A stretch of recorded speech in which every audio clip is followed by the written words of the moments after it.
매달 25일 그의 연금이 사라집니다. 35년 바친 연금, 절반이 빠져나갑니다. 바람핀 건 아내였고 벌 받는 건 남자였습니다.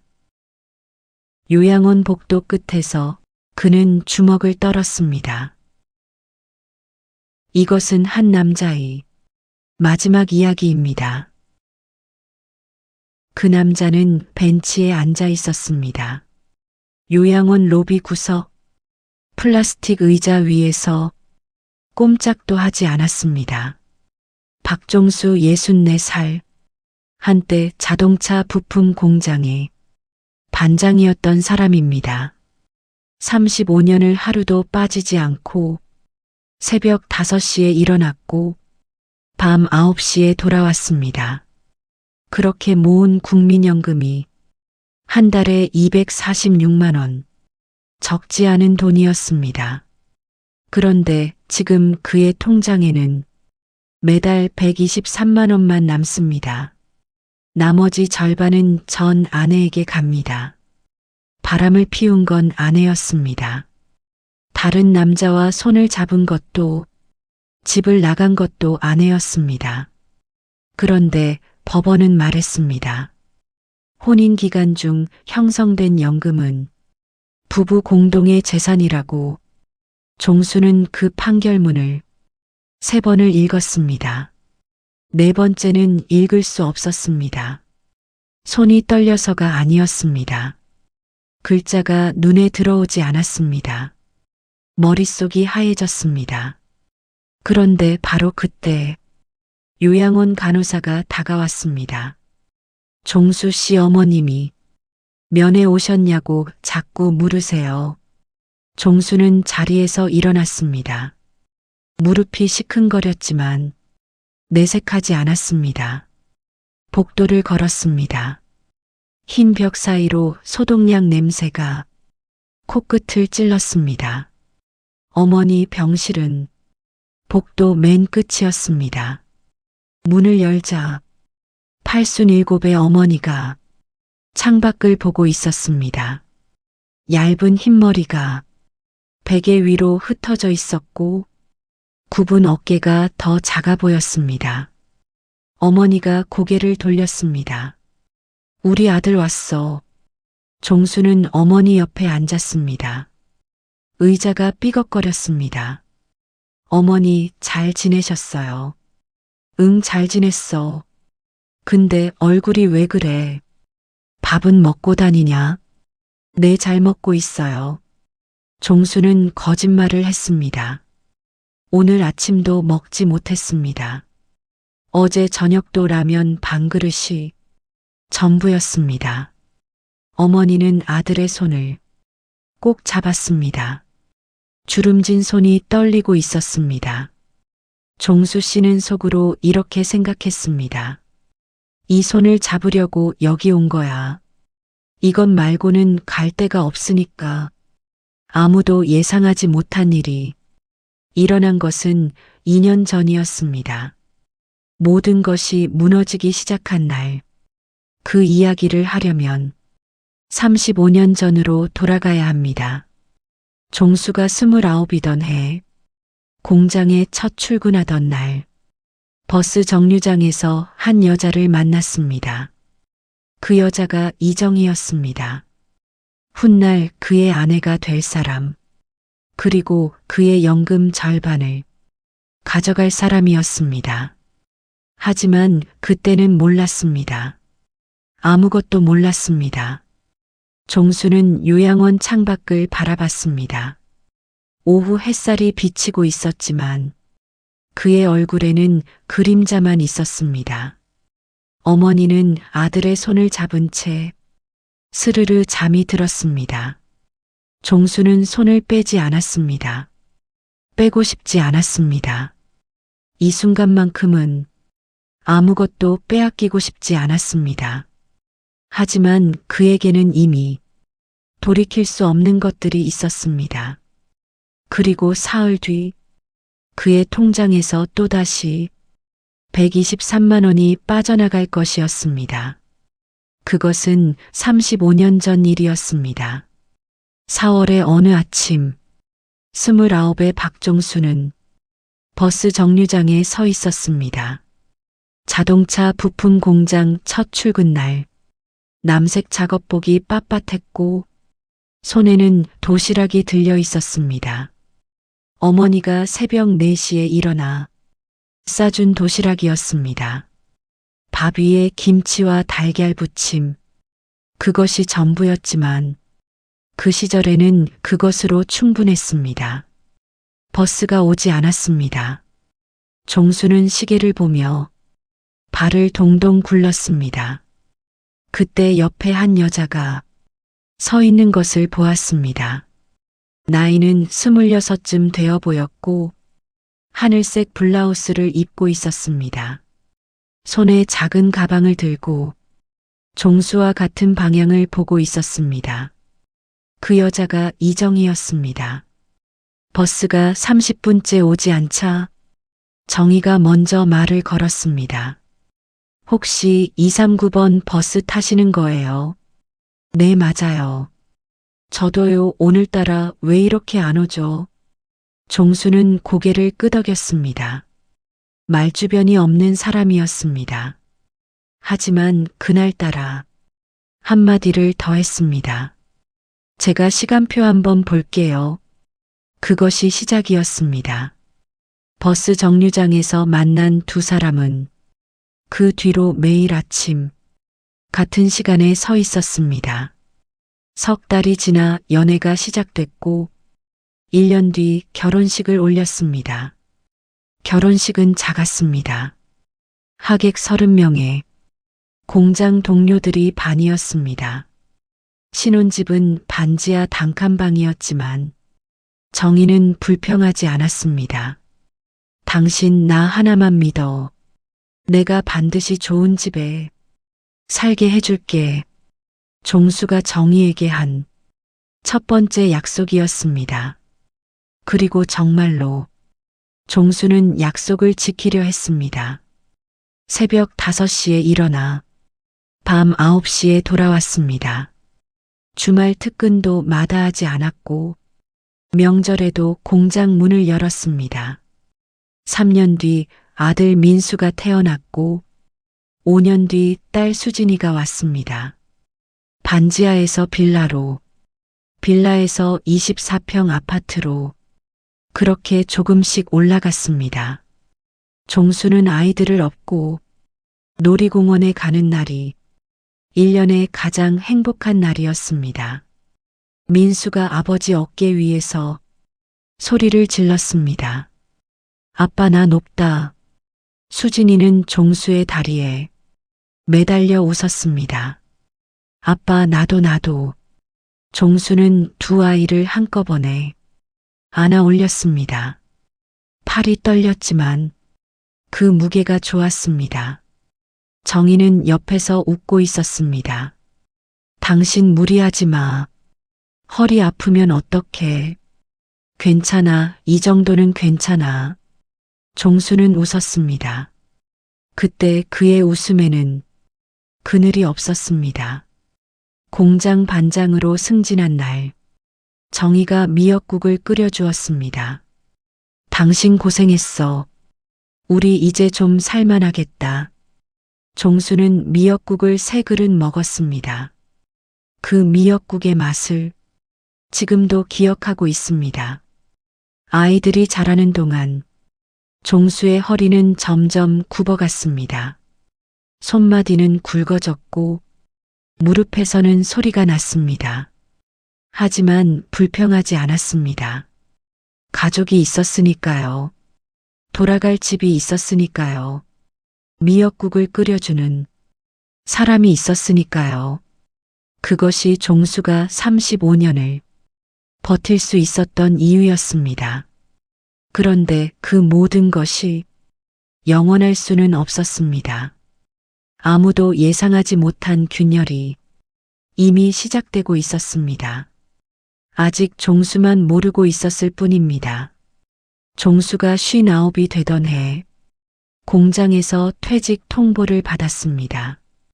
정년까지 1년이 남았지만 구조조정이었습니다. 35년 일한 공장에서 종수는 조용히 짐을 쌌습니다. 그날 저녁 집에 돌아왔을 때 정희는 외출 중이었습니다. 냉장고 위에 메모가 있었습니다. 모임 갔다 늦을 수 있어. 종수는 혼자 밥을 차려 먹었습니다. 찬장에서 된장을 꺼내 국 하나를 끓였습니다. 예전에는 이런 일이 없었습니다. 종수가 퇴근하면 정희가 항상 밥상을 차려 놓았습니다. 하지만 요즘은 달랐습니다. 정희의 외출이 잦아졌고 돌아오는 시간이 점점 늦어졌습니다. 종수는 대수롭지 않게 여겼습니다. 아이들도 다 컸고 정희도 자기 시간이 필요할 거라 생각했습니다.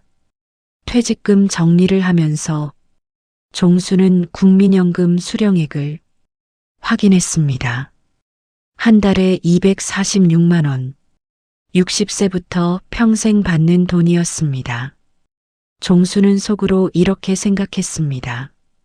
이 정도면 둘이 살기엔 괜찮지.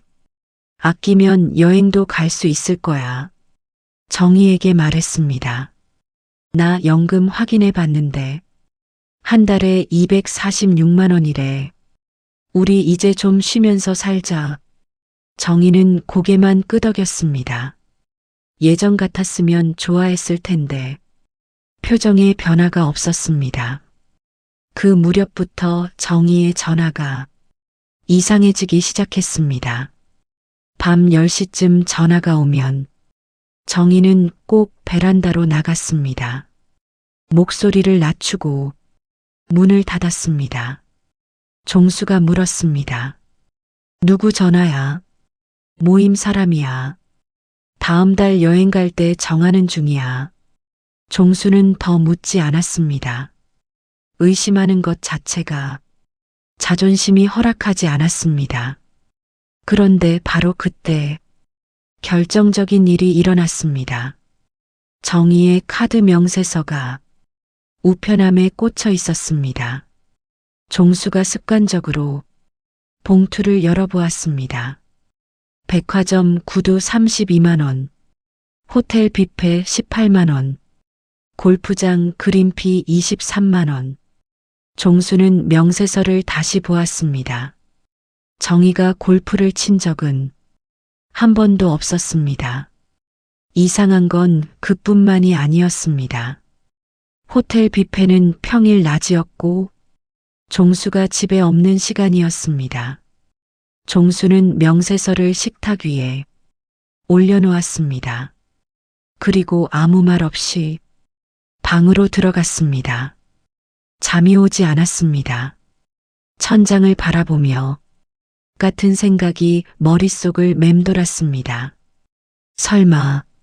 설마 그럴 리가 없어. 30년을 같이 살았는데.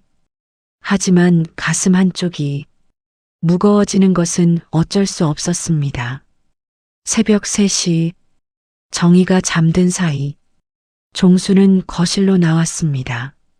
명세서를 다시 펼쳤습니다. 골프장 이름 밑에 작은 글씨로 동반자 할인이 적혀 있었습니다.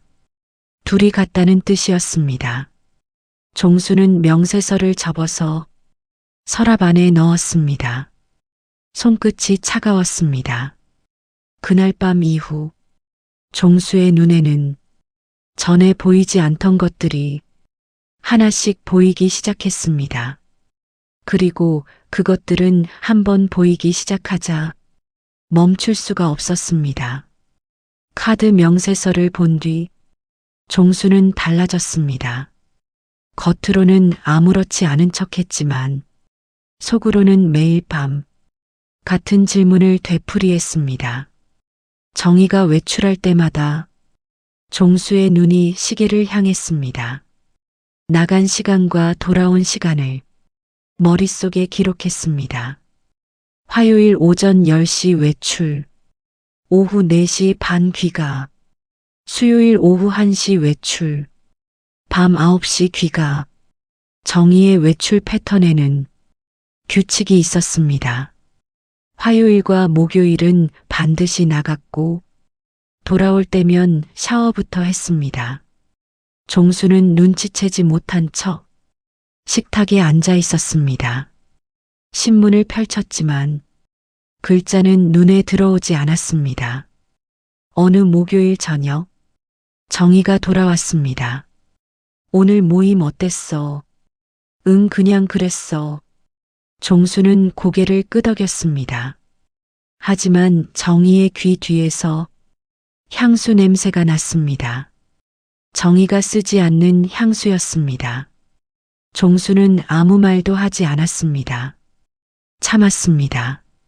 30년을 함께 산 사람을 의심한다는 것이 두려웠습니다.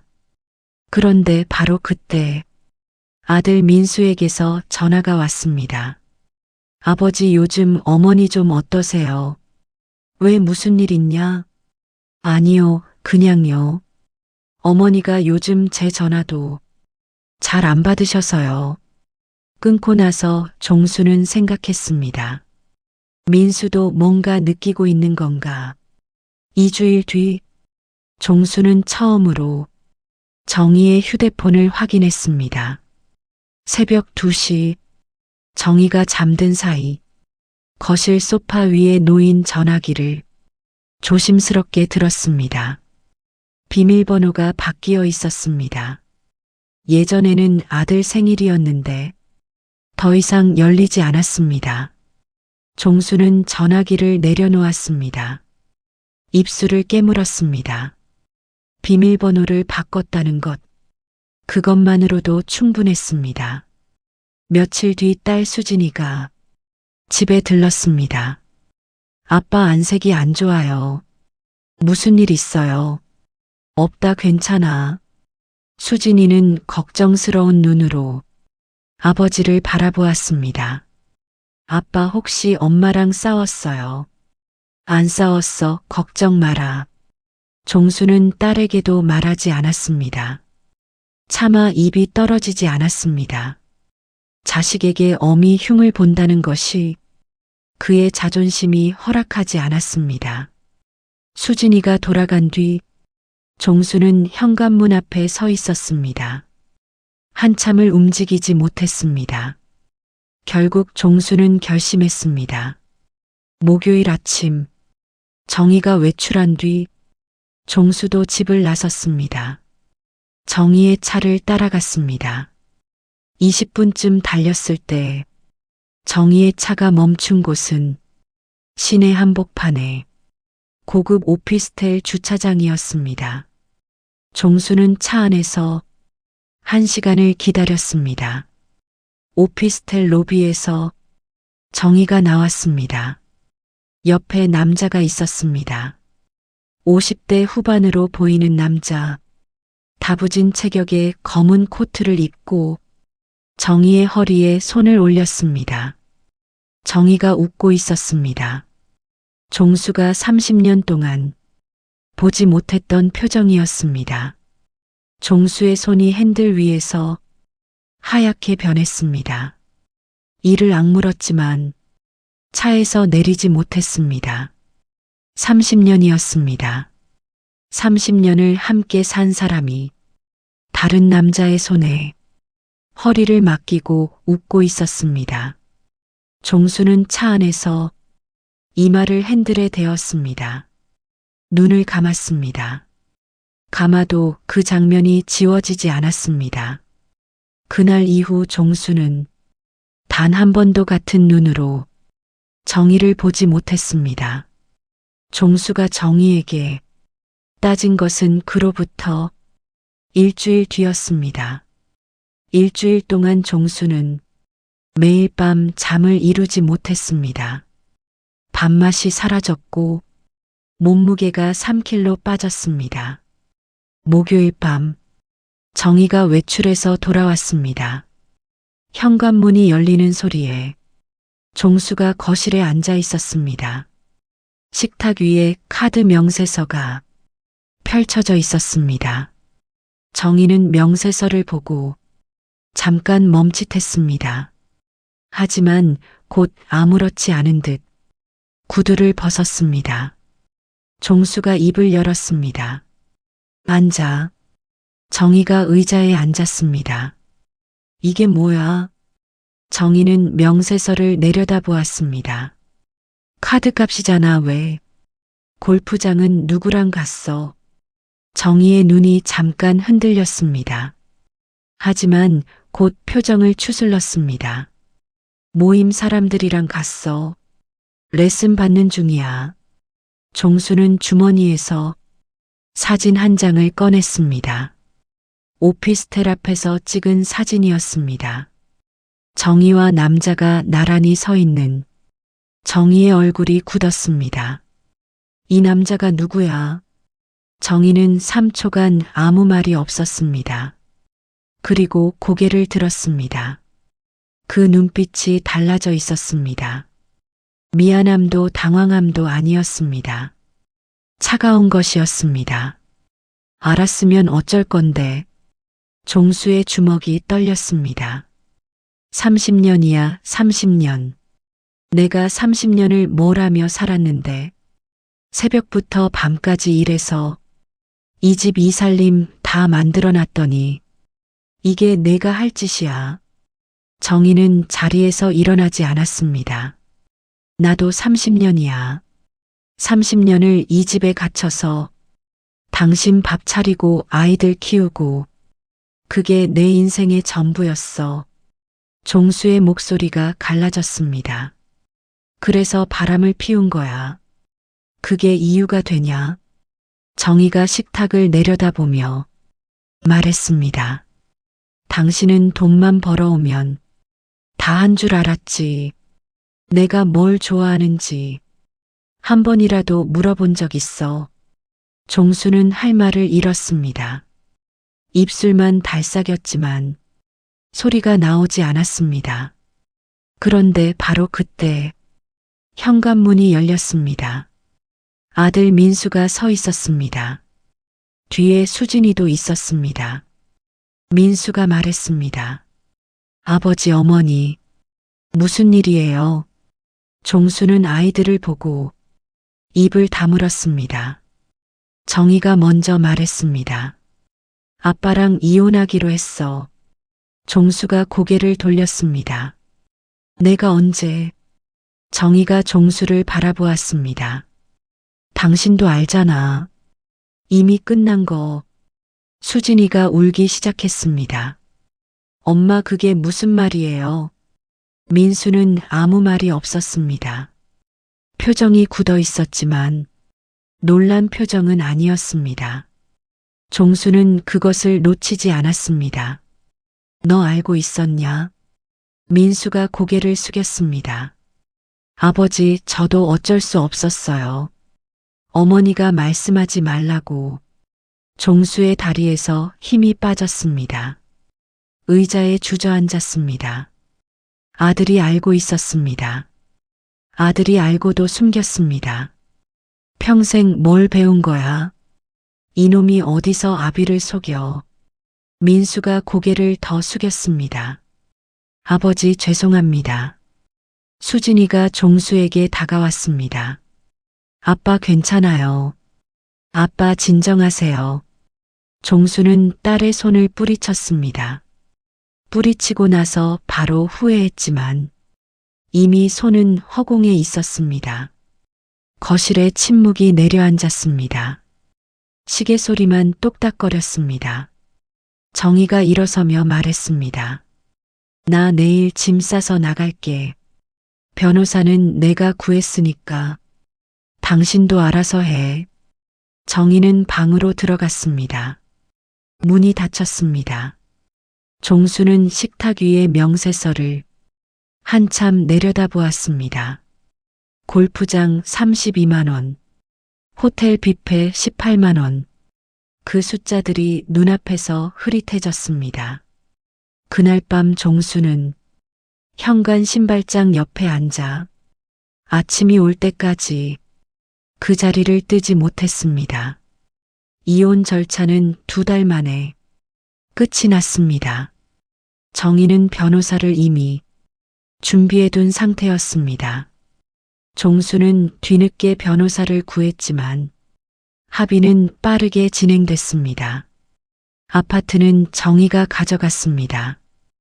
혼인 기간 중 정희 명의로 공동 구입한 것이었기 때문입니다. 종수에게 남은 것은 퇴직금 8천만 원과 매달 들어오는 연금뿐이었습니다. 종수는 시내 외곽 낡은 원룸을 구했습니다. 보증금 500만 원에 월세 35만 원, 방 하나에 화장실 하나, 창문은 북쪽을 향해 있어서 해가 들어오지 않았습니다. 이삿짐은 트럭이 필요 없었습니다. 옷가방 2개와 이불 하나, 그리고 어머니 사진 액자 하나. 종수는 원룸 바닥에 이불을 깔고 누웠습니다. 천장에 곰팡이 자국이 있었습니다. 그것을 보며 첫 밤을 보냈습니다.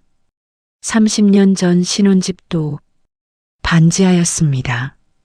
그때는 정희가 옆에 있었고 내일이 있었습니다. 지금은 아무것도 없었습니다. 종수의 하루는 단순했습니다. 아침 6시에 눈이 떠지면 라면을 끓이거나 밥을 지었습니다. 반찬은 김치와 달걀, 어머니가 싸주던 도시락과 같은 구성이었지만 맛은 전혀 달랐습니다. 낮에는 동네를 걸었습니다. 갈 곳이 없었습니다. 공원 벤치에 앉아 지나가는 사람들을 보았습니다. 부부가 손을 잡고 지나가면 종수는 고개를 돌렸습니다. 저녁이 되면 원룸으로 돌아왔습니다. 텔레비전을 켜놓았지만 소리를 듣지는 않았습니다. 그냥 불빛이 필요했습니다. 아들 민수에게서 연락이 줄었습니다. 처음에는 일주일에 한 번이던 전화가 한 달에 한 번이 되었고 2달이 지나자 완전히 끊겼습니다. 종수는 먼저 전화하지 않았습니다.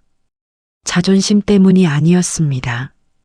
전화해서 무슨 말을 해야 할지 몰랐습니다. 딸 수진이는 가끔 연락했습니다. 아빠 밥 드셨어요? 응 먹었다. 뭐 드셨어요? 라면. 수진이의 목소리가 전화기 너머에서 떨렸습니다. 아빠, 제가 이번 주말에 갈게요. 안 와도 된다, 바쁘지. 수진이는 그 주말에 왔습니다. 원룸을 보고 입술을 깨물었습니다. 아무 말도 하지 못했습니다. 수진이가 돌아간 뒤 종수는 현관문을 잠그고 벽에 기대 앉았습니다. 종수는 속으로 이렇게 생각했습니다. 자식한테 이런 꼴 보이는 게 이렇게 서러울 줄 몰랐어. 유일한 위안은 어머니였습니다. 한 달에 2번 요양원을 찾아갔습니다. 어머니는 아들이 이혼한 것을 모르고 있었습니다. 종수가 말하지 않았습니다. 얘야, 정희는 안 왔어. 오늘 좀 바빠서요, 어머니. 다음에 같이 올게요. 거짓말이었습니다. 다음은 오지 않을 것이었습니다. 어머니의 손을 잡고 있으면 잠깐이나마 괜찮았습니다. 하지만 요양원을 나서는 순간 다시 혼자였습니다. 계절이 바뀌었습니다. 여름이 가고 가을이 왔고 가을이 가고 겨울이 왔습니다. 원룸의 북쪽 창문으로 찬바람이 들어왔습니다. 종수는 이불을 목까지 끌어올렸습니다. 그렇게 혼자 지내는 것에 익숙해지려던 찰나 예상하지 못한 서류 한 통이 우편함에 꽂혀 있었습니다. 그것은 모든 것을 다시 한번 무너뜨리게 될 서류였습니다. 서류의 제목은 이랬습니다. 국민연금 분할 청구서. 종수는 서류를 3번 읽었습니다. 읽을 때마다 같은 문장에서 멈추었습니다. 혼인 기간 중 형성된 국민연금의 2분의 1을 분할 청구합니다. 정의가 보낸 것이었습니다. 종수는 서류를 식탁 위에 놓고 한참을 앉아 있었습니다. 이해가 되지 않았습니다. 바람을 피운 건 정이었습니다.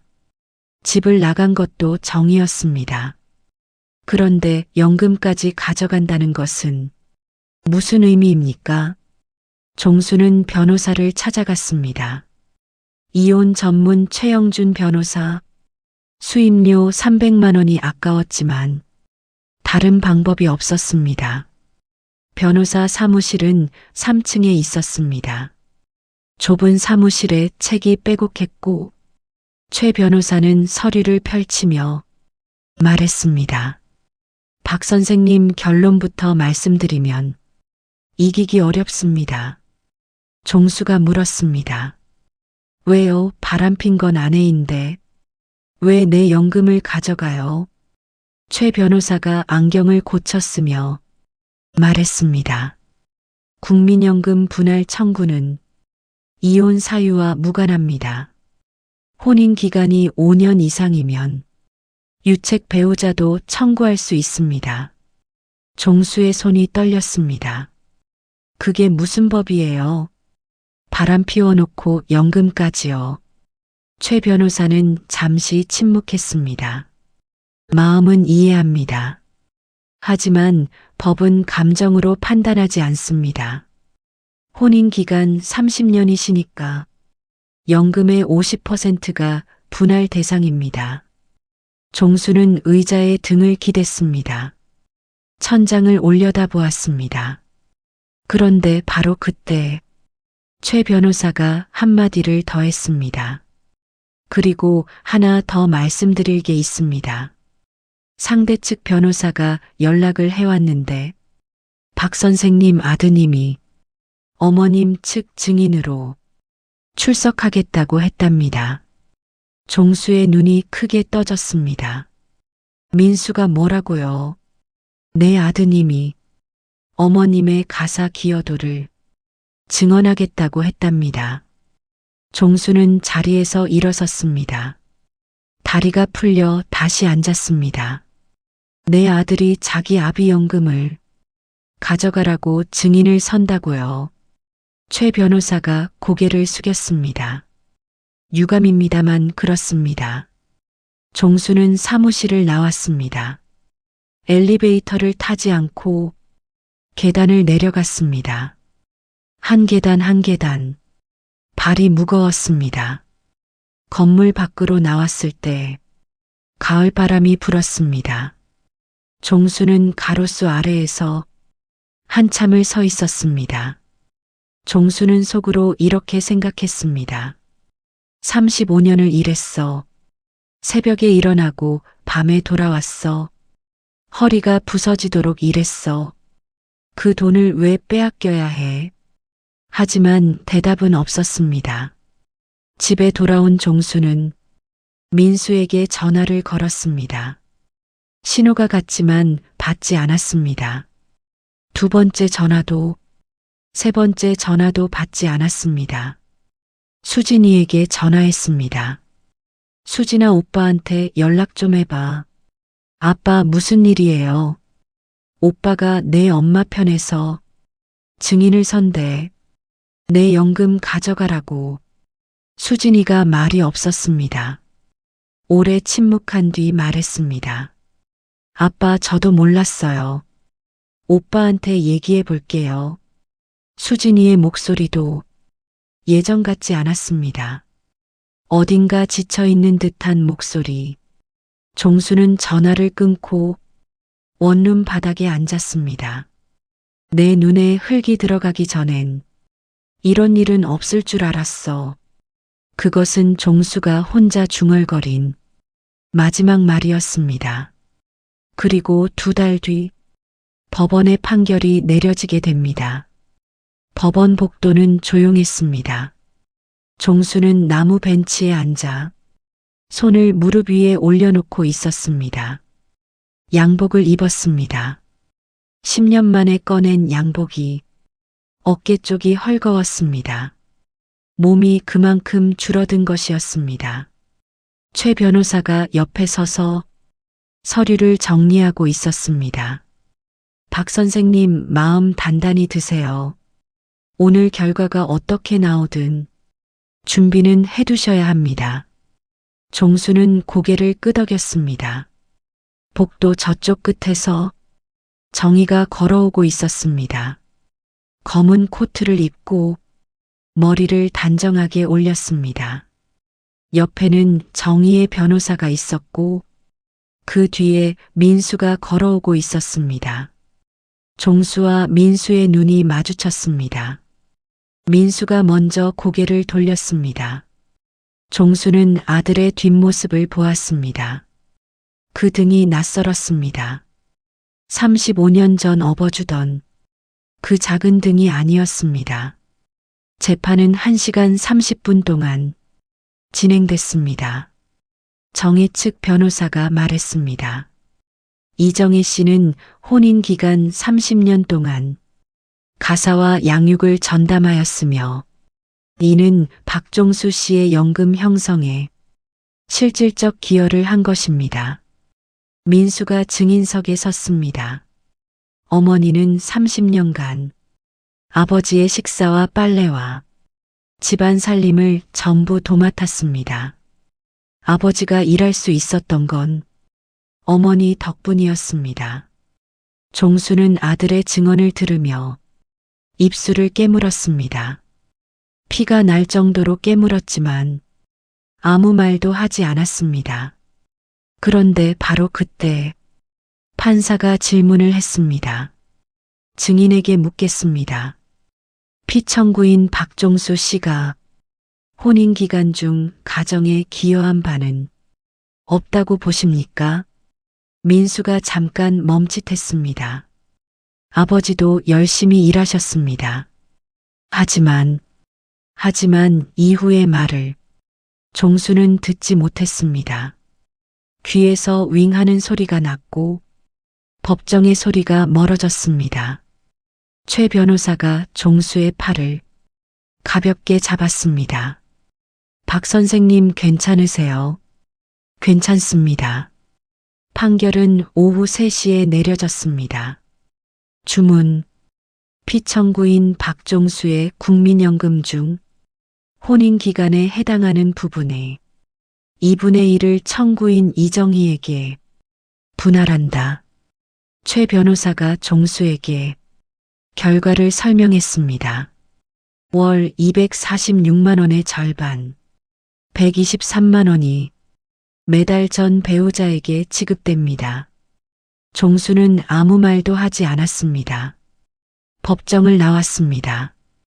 복도에 정희가 서 있었습니다. 민수도 옆에 있었습니다. 정희가 종수를 보았습니다. 미안하다는 말은 없었습니다. 그냥 보았습니다. 종수가 입을 열었다. 너는 바람을 피웠어. 다른 남자랑 살겠다고 나갔어.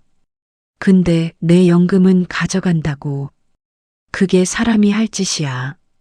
정희가 대답했습니다. 법적으로 내 몫이야. 30년 동안 당신 뒷바라지한 내 몫이라고. 종수는 민수를 바라보았습니다. 너는 할 말 없냐? 민수가 고개를 숙였습니다. 아버지, 저도 어쩔 수 없었어요. 종수는 아들을 한참 보았습니다. 그리고 돌아섰습니다. 한마디를 남기지 않고 법원 건물을 나섰습니다. 밖에는 비가 내리고 있었습니다. 우산이 없었습니다. 종수는 비를 맞으며 걸었습니다. 주차장까지 50m, 그 거리가 평생처럼 느껴졌습니다. 차에 타서 핸들을 잡았습니다. 시동을 걸지 않았습니다. 비가 앞유리를 타고 흘렀습니다. 종수는 이마를 핸들에 대었습니다. 어깨가 떨리기 시작했다. 소리 없이 떨렸다. 그것이 35년의 결말이었다. 한참이 지나서야 종수는 시동을 걸었습니다. 갈 곳은 하나뿐이었습니다. 비를 맞고 도착한 곳은 요양원이었습니다. 면회 시간이 끝나 있었지만 간호사가 종수의 얼굴을 보고 말없이 문을 열어주었습니다. 젖은 양복에서 물이 뚝뚝 떨어졌습니다. 복도 바닥에 발자국이 남았습니다. 어머니 병실 앞에서 종수는 멈추었습니다. 문 너머로 어머니의 기침 소리가 들려왔습니다. 약하고 가느다란 기침이었습니다. 종수는 문을 열었습니다. 어머니는 깨어 있었습니다. 침대 위에 반쯤 일어나 앉아 창밖을 보고 있었습니다. 밖은 어두웠습니다. 비가 유리창을 두드리고 있었습니다. 어머니가 고개를 돌렸습니다. 얘야, 이 밤에 웬일이야? 옷이 왜 이렇게 젖었어? 종수는 대답하지 못했습니다. 목구멍이 막혀 있었습니다. 어머니 옆에 앉았습니다. 젖은 양복이 의자를 적셨지만 신경 쓸 수 없었습니다. 어머니가 아들의 손을 잡았습니다. 차가운 손이었습니다. 아이고, 손이 왜 이렇게 차가워? 무슨 일 있었어? 종수의 입술이 떨렸습니다. 참으려 했지만 더 이상 참을 수 없었다. 어머니, 나 이혼했어요. 어머니의 손이 멈추었습니다. 이혼이라고. 내 정의가 바람을 피웠어요. 다른 남자가 생겼다고 나갔어요. 어머니는 한참 동안 아무 말도 하지 않았습니다. 주름진 얼굴에 그림자가 드리웠습니다. 얘야. 네. 연금도 빼앗겼다며. 종수가 고개를 들었습니다. 어머니 어떻게 아세요? 수진이가 왔었어. 지난주에 와서 울면서 다 말했어. 종수의 눈에서 뜨거운 것이 흘러내렸습니다. 수진이가 왔었다는 것, 어머니가 다 알고 있었다는 것, 그 사실이 종수의 마지막 벽을 무너뜨렸습니다. 어머니, 저 이제 어떡해요? 35년 일해서 모은 건데 바람핀 사람이 가져가요. 아들은 자기 애비 연금을 가져가라고 증인을 섰어요. 나한테 남은 게 없어요. 어머니의 뺨을 타고 눈물이 흘렀습니다. 내 새끼 고생만 시켰구나. 어머니는 떨리는 손으로 아들의 머리를 쓸어내렸습니다. 87의 손이 64살 아들의 머리 위에서 천천히 움직였습니다. 종수는 어머니 무릎에 이마를 대었습니다. 소리가 나왔습니다. 참았던 소리가 나왔습니다. 어머니는 아들의 등을 토닥거렸습니다. 그런데 바로 그때 어머니가 조용히 말했습니다. 얘야, 내 서랍 열어봐. 거기 통장 하나 있어. 종수가 서랍을 열었습니다. 낡은 통장 하나가 있었습니다. 펼쳐보니 어머니 이름으로 된 농협 통장이었습니다. 잔액 1200만 원. 어머니가 말했습니다. 아버지 돌아가시고 연금 탄 거 조금씩 모은 거야. 내 장례비 하려고 모았는데 너 가져라. 종수는 통장을 밀어냈습니다. 어머니, 이건 안 돼요. 이건 어머니 거예요. 됐어. 내가 뭐가 필요하다고. 이 나이에 돈이 무슨 소용이야. 내 새끼가 밥을 굶는데. 종수는 통장을 든 채 고개를 들지 못했습니다. 눈물이 통장 위로 떨어졌습니다. 요양원 로비 구석, 플라스틱 의자 위에 앉아 꼼짝도 하지 못하던 그 남자. 그가 손에 들고 있던 것은 법원 판결문이 아니었습니다. 어머니의 낡은 통장이었습니다. 87 어머니가 장례비로 모아둔 1200만 원. 그것을 아들에게 내밀며 울던 그 밤, 종수는 어머니가 잠든 뒤에도 병실을 떠나지 못했습니다. 어머니의 손을 잡은 채 아침이 올 때까지 그 자리에 앉아 있었다. 그 뒤로 계절이 2번 바뀌었습니다. 종수는 여전히 원룸에서 살고 있습니다. 매달 25일 국민연금 246만 원이 들어오고 123만 원이 빠져나갑니다. 남은 123만 원에서 월세 35만 원을 내고 어머니 요양원비 40만 원을 보내면 남는 돈은 48만 원입니다. 48만 원으로 한 달을 삽니다. 라면과 달걀과 김치, 그것이 종수의 식단입니다. 어머니가 내밀었던 통장은 돌려드렸습니다. 종수는 그 돈을 쓸 수 없었습니다. 어머니의 장례비를 아들이 가져가는 일은 있을 수 없었습니다. 아들 민수와는 연락이 끊겼습니다. 1년이 넘도록 한 통의 전화도 오지 않았습니다. 딸 수진이의 전화도 점점 뜸해졌습니다. 처음에는 일주일에 한 번이었고, 한 달에 한 번이 되었고, 지금은 2달에 한 번입니다. 수진이가 마지막으로 전화했을 때 이렇게 말했습니다. 아빠, 저도 이제 제 인생 살아야 할 것 같아요. 미안해요. 종수는 전화기를 내려놓고 한참 동안 벽을 보았습니다. 종수의 하루는 이렇습니다. 아침 6시에 눈이 떠집니다. 라면을 끓이거나 밥을 짓습니다. 낮에는 공원을 걷습니다.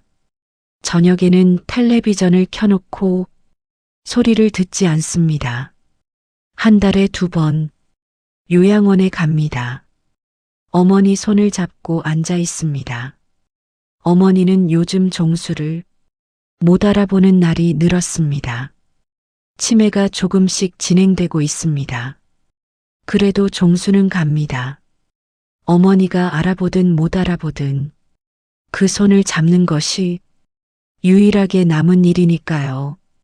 지난 화요일 요양원에 갔을 때 어머니가 종수의 손을 잡더니 이렇게 말했습니다. 아저씨 누구예요? 종수는 웃었습니다. 웃는 것 말고는 할 수 있는 일이 없었습니다. 접니다, 어머니 아들이요. 어머니는 고개를 갸웃거렸습니다. 그리고 다시 창밖을 보았습니다. 종수는 어머니 손을 놓지 않았습니다. 요양원을 나와 주차장에 선 채로 종수는 하늘을 올려다보았습니다. 구름 사이로 햇살이 비쳤지만 따뜻하지 않았습니다. 종수는 차에 타서 핸들 위에 손을 올렸습니다. 시동을 걸지 않았습니다. 35년 동안 새벽에 일어나 밤에 돌아왔습니다. 허리가 부서지도록 일했습니다. 그 대가로 받은 연금의 절반이 자신을 배신한 사람에게 갑니다. 법은 그것을 정당하다고 했습니다. 아들은 그것을 증언했습니다. 딸은 결국 떠났습니다. 남은 것은 123만 원과 못 알아보는 어머니와 북쪽 창문이 원룸뿐이었습니다. 종수는 시동을 걸었습니다. 원룸으로 돌아가야 합니다. 집이라고 부를 수 없는 그곳으로 다시 돌아가야 합니다. 매달 25일은 어김없이 돌아올 것이고 123만 원은 어김없이 빠져나갈 것입니다. 종수는 운전대를 잡고 천천히 주차장을 빠져나왔습니다. 100m의 요양원 건물이 점점 작아지고 있었습니다. 그것이 박종수라는 사람이 오늘이었습니다. 그리고 내일도 모레도 같은 하루가 반복될 것입니다. 35년을 일한 남자의 마지막이 이것이었습니다. 이 이야기가 마음에 닿으셨다면 구독과 좋아요